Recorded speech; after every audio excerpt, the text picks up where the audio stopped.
Turf Wars is one of the many arcade games on the Mineplex network. Being one of the most played games, it has its own slot in the lobby. Because Turf Wars was one of the first games I played on Mineplex, specifically as a kid, I decided to make my first guide cover the ladder. This guide will help you improve at Turf Wars, probably, so be sure to leave a like if this helped you. Let's dive right in. Turf Wars is a red versus blue arcade game that can be accessed through the lobby. In the event it does get removed from the lobby, it can always be played through mixed arcade. The cast of players are split up into two teams. These teams are split on a rectangular shaped map and are only allowed to be on their section of the map. The game begins with 40 seconds of build time. During this time, both teams can use the gradually generating wool in their inventory to build defenses against the other team. There is a build limit to prevent skybasing. After the build time is over, combat begins. Players from both sides must shoot at each other with their various kits. Arrows kill players instantly. Also, once they hit wool, they break it upon impact. Every time a player gets a kill, their playing area expands forward. One team must control the entire map to win the game. Let's talk kits. While Turf Wars has achievements, there is no achievement kit. There are 3 kits to choose from. Marksman is the default kit in Turf Wars. You receive an arrow every 4 seconds, and a block of wool every 8. You can only hold 2 arrows at a time, so it's not worth it to hide and build up your supply. When you hit a player with an arrow, it instantly kills them. In my opinion, this is one heck of a good kit to go, as long as you have good aim.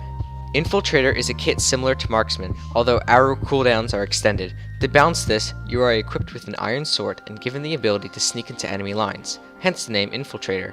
Like Marksman, arrows still kill, as an iron sword takes 2 hits. The downside to going in the opposite team's turf is the longer you're in it, the more slowness you gain.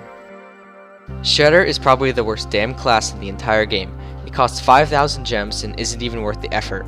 You have slower arrow rates, and your arrows don't instantly kill players. This is balanced with a charging bow. The longer you charge your bow, the more arrows you shoot at once. This can be good for destroying bases, but not very good if you want to get kills. Only play this if you want to play more of a supportive role, rather than an aggro role. Wow, that's quite a lot of kits. But how can I use them to make little children cry in front of their keyboards from dying in a block game? Don't worry, we got you covered. Border bouncing is a strategy that works well with Marksman. This strat requires the player to bounce up against the enemy border. This causes the player to bounce into the air, allowing for a clearer shot at the enemy team. While this strat may be considered cheap, it does help the player get more kills. Infiltrating is what you do with the Infiltrator kit, obviously. However, there are some certain things to keep in mind when first using this kit. First, if you just run onto the enemy turf using Infiltrator, you will probably die. Instead, try to find a sneakier way to get into the enemy's turf or base. I would suggest hiding behind the enemy's wool in order to successfully sneak onto the enemy turf. Once there, proceed to kill as many enemies as possible, the faster the better.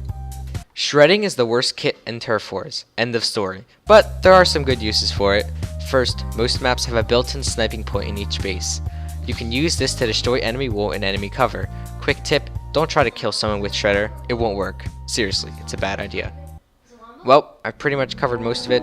If you guys want more info in a possible follow-up video, comment below. Thanks for watching.